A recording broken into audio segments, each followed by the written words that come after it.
Throughout history, man has felt a unique kinship with animals. The special relationship between pet and master may be based upon an unexpected link. Only recently has science begun to investigate the possibility of a psychic, extrasensory connection.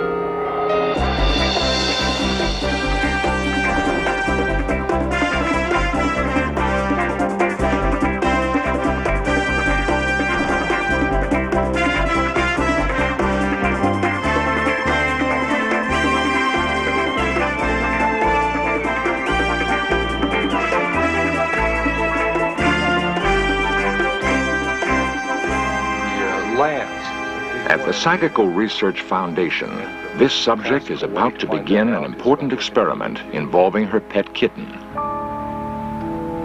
Though they are separated by more than half a mile, she will attempt to reach out with her mind and influence the animal. If the kitten responds, can it prove the existence of animal ESP?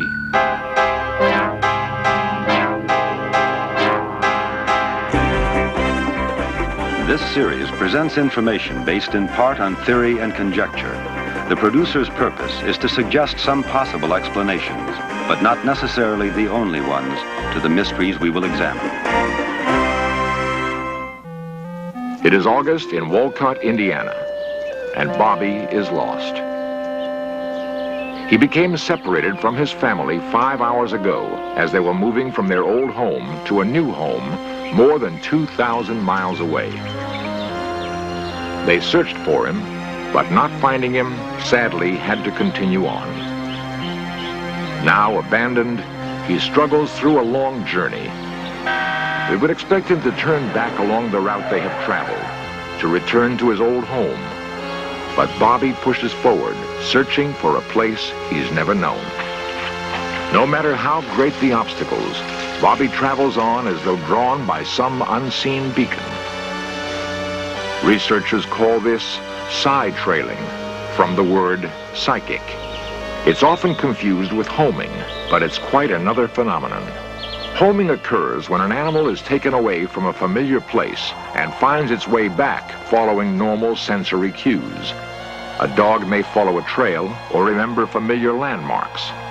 But in verified cases of side trailing, there is no explanation other than ESP. 6 months later, Bobby arrives in Portland, Oregon. Finally, he's reunited with those he loves. Was Bobby guided by emotional signals from his family? Could it be that extrasensory perception was the magnet that pulled the animal and his masters together? The possibilities of animal ESP could have a profound effect on all of us. Some forms of communication could be drastically altered, maybe even become obsolete. Stories such as Bobby's have intrigued scientists for years. His case is among hundreds examined by Dr. J.B. Rhine, America's Dean of Parapsychology. For Dr. Rhine, such examinations are a labor of love. There's a great deal of evidence that there is an extrasensory exchange between animals and men.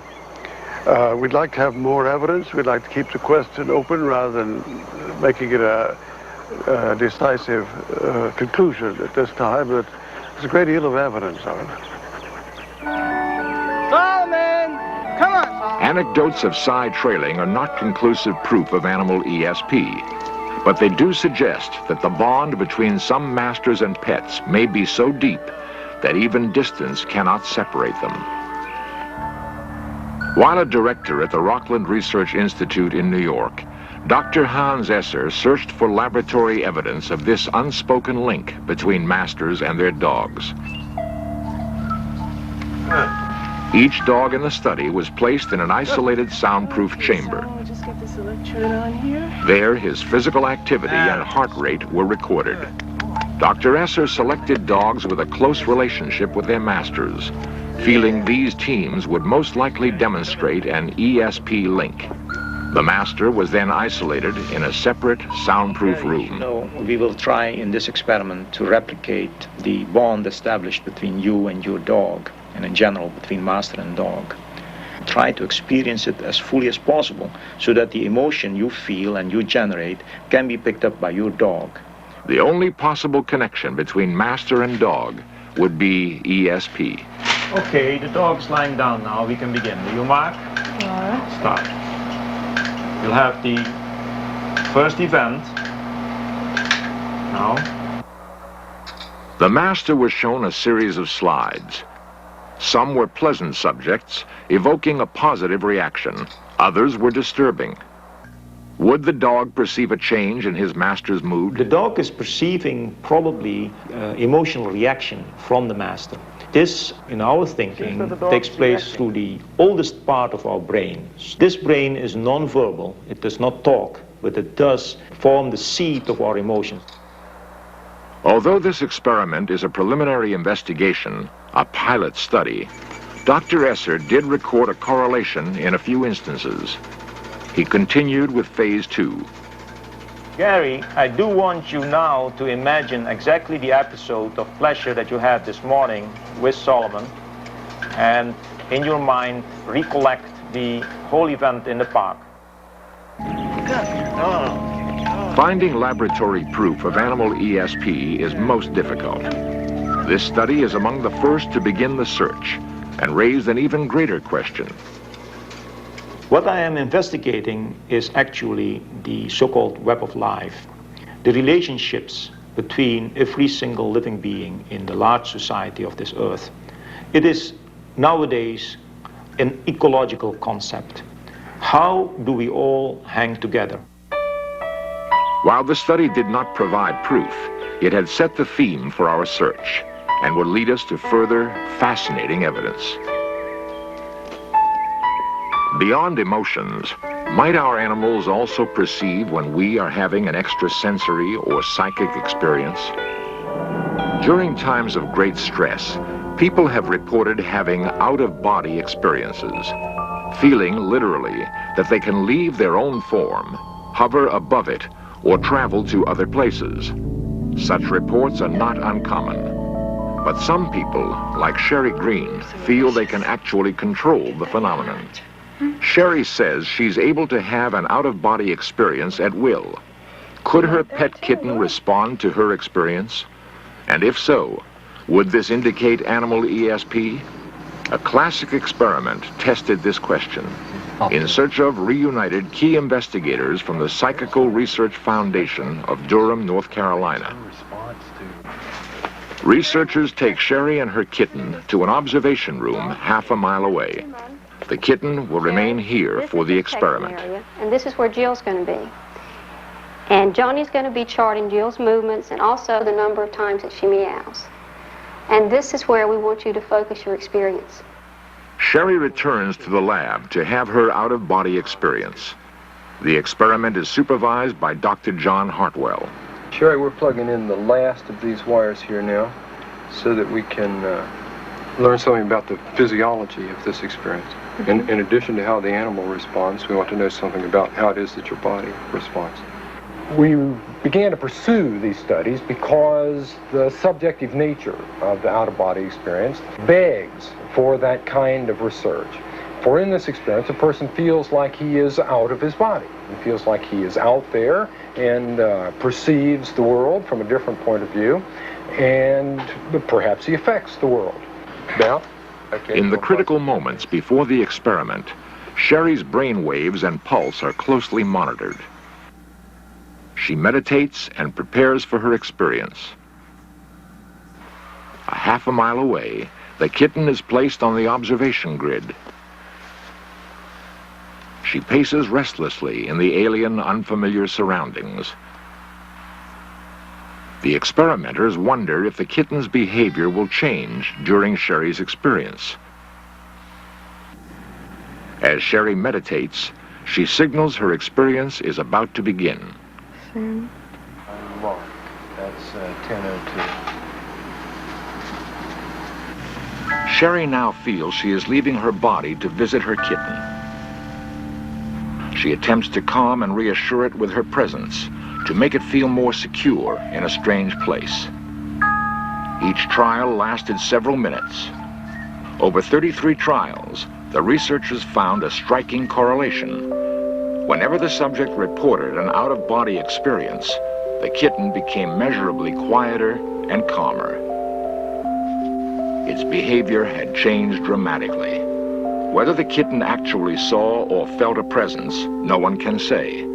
But during these out-of-body experiences, something was happening. We tried people, animals, physical sensors, various electromagnetic detectors. The only consistent evidence that we found was the behavior of this one kitten. The fact that the kitten gave the only consistent results there is intriguing. We don't know what that means, but it does seem to us that it is very important. And we would like to try to go further and see if we can come to interpret that better. If further study reveals that animals have psychic abilities, might some species be able to use them to alter their world? And might we someday learn to communicate with our pets through ESP? The In Search of cameras turn to these questions next.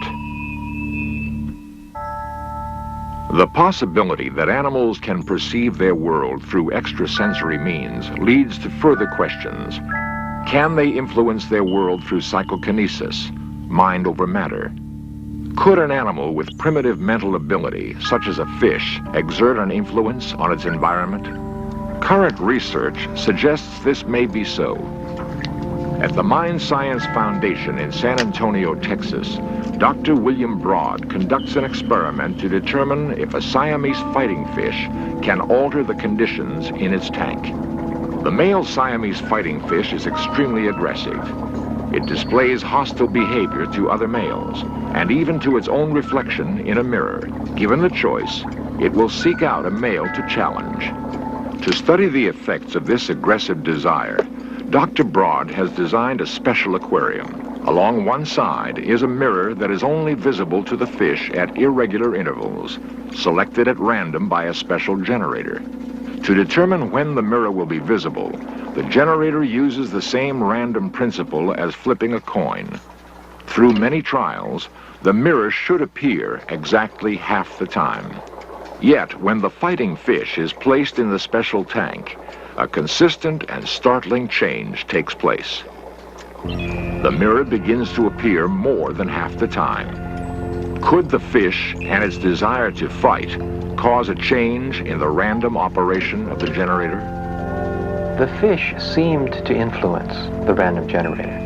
That is, after about 3,400 trials, the machine started generating more mirror trials than you would expect by chance. But if you take the fish out, that effect goes away. And the most simple explanation of that is that the fish is somehow influencing that generator, although there's no physical connection between the two. That is, some kind of psychokinetic influence is being displayed here. In human beings, for example, there's considerable research that indicates that persons can mentally influence a variety of systems, living systems, inanimate systems, small ones, large ones, simply by imagining or intending for certain outcomes to occur. And apparently the same thing is occurring in the Siamese fighting fish in this experiment. Dr. Broad is also searching to discover what extrasensory link there may be between animal and man. His subjects have had success influencing the behavior of a mouse-like gerbil without even being in the same room. A lot of us feel a special closeness with animals, a kind of connectedness that goes beyond the usual kinds of relationships with animals. And what the data of parapsychology is suggesting is that this feeling of connectedness, or this fact of connectedness, may be much more general, that we are, in fact, intimately connected with other human beings, with animals, with all aspects of nature. Parapsychologists aren't certain what this intimate connection may be. There is a theory that the unintentional psychic abilities of the researchers affect the outcome of every experiment. So it's not yet possible to isolate and prove animal ESP. In Cincinnati, a veterinarian finds the concept vitally important in his practice. Veterinary science is one of the most difficult fields of medicine, for the doctor cannot communicate with the patient. What happened to this little fellow? Did he get Dr. Marvin Kane is a former veterinarian of the Cincinnati Zoo and has practiced for 23 years. He welcomes the most difficult cases. 5 days ago, you presented your dog, completely paralyzed, no feeling. We've treated him, we've taken x-rays, myelograms, and there's no definite disturbance of the vertebrae. He has responded to a point, but yet there is no realization of where his legs and feet are.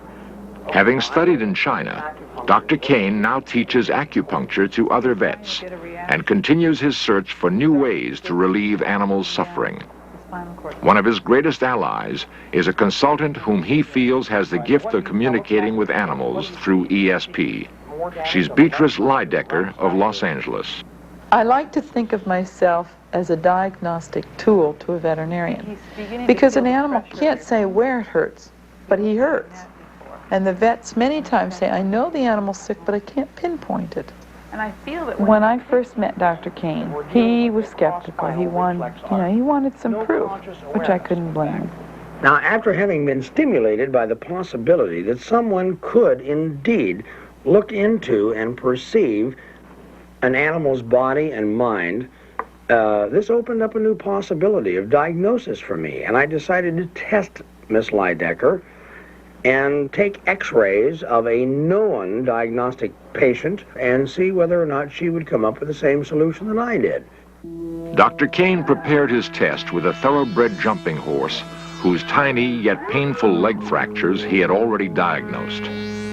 Could Beatrice discover the problem through mental communication with the horse itself? He had one horse there that was a jumper, and he was having difficulty with him. And he asked me, can you tell me what's wrong with him? When I asked the horse, how do you feel physically when you're jumping? He showed me a picture in my mind of him going over the jump. And when he landed on his front feet, I felt sharp pain going down my arms. The pain going down the back of my arms, which would be equal to his splint bone. Astoundingly, Beatrice had described exactly the fractures in each foreleg. I was very conscious of the fact that she did not even look at the parts of the horse as we would go about examining them. She stood there and she just seemingly communicated with the horse. After 5 years from that first initial experience, I still am amazed, and I'm still, well, now I'm very respectful of Beatrice's ability to look into and communicate with an animal's consciousness. I feel that possibly we all might have that ability, and we all should try to exercise it. For 10 years, Beatrice has traveled the country helping animals and their owners through ESP. In her books, she reveals that the process is still a mystery. I cannot explain to you what the mode of transmitting the mental pictures and things are. That's nothing that I can say that I can feel. I don't even know that it could be measured on an instrument, but it's there. We're all born with it as children, and you can put children and animals together and they can talk to each other with no problem at all. Beatrice finds we can recapture this extrasensory ability and reports success teaching owners to communicate with their pets. Now tonight I'm going to be teaching you a new language transmitted by mental pictures. Now to the degree that you believe in what you're doing, to that degree you will have success, no more and no less. The important thing is that at first you cannot tell if it's something the animal's communicating to you or if it's your imagination. So no matter what you get, no matter what the feeling is, the picture, the hunch, whatever you call it, act on it. Because as you use it, as you practice it, you will begin to tell later on whether it really is your imagination or whether it's something the animal's really telling you. The people that make the best students are the ones that can forget themselves long enough to get inside of something else, to see life from that animal's point of view and say, hey, maybe their motivation's different. People write to me all the time and say, wow, my life is so different, you know. It has just totally changed my attitudes with my animals, and we now have a different relationship. Professional animal keepers, like those at Kings Island Park in Ohio, ask Beatrice to visit their animals and communicate with them. The results are often striking. She has helped solve the most difficult behavioral and medical problems. What I hope people will come to understand about themselves, about the animals, and about ESP between us is that here's a new exciting dimension. We have a lot to learn, and I hope that people will really find the dimension of excitement that I'm just beginning to scratch the surface on. It isn't just in our pets, but it's in the whole animal kingdom. And I often wonder if that isn't what God meant when he said, "Ask the beasts of the field, and they shall teach thee, and the birds of the air, and the fish of the sea, and they shall declare it unto thee." In all the earth, there are fewer bonds closer than those between us and our animals. From the romping days of childhood to the quieter hours of later years, our animals are there as companions, comforters, and confidants. Many of us feel that this relationship is not hampered by the lack of a common language, because the relationship goes beyond words into the realm of feeling. Just as human beings share ESP experiences with one another, it may be that the bond between humans and animals is but another link on that same chain. The more animal ESP is investigated, the more we may learn that a bond between us and animals is real, and that we are all, in fact, connected in a web of life. Perhaps someday we will communicate clearly and directly with animals, avoiding the barriers of language. And this may lead to better communication among us all. Our exploration of the animal ESP link might help us to discover other secret abilities in ourselves.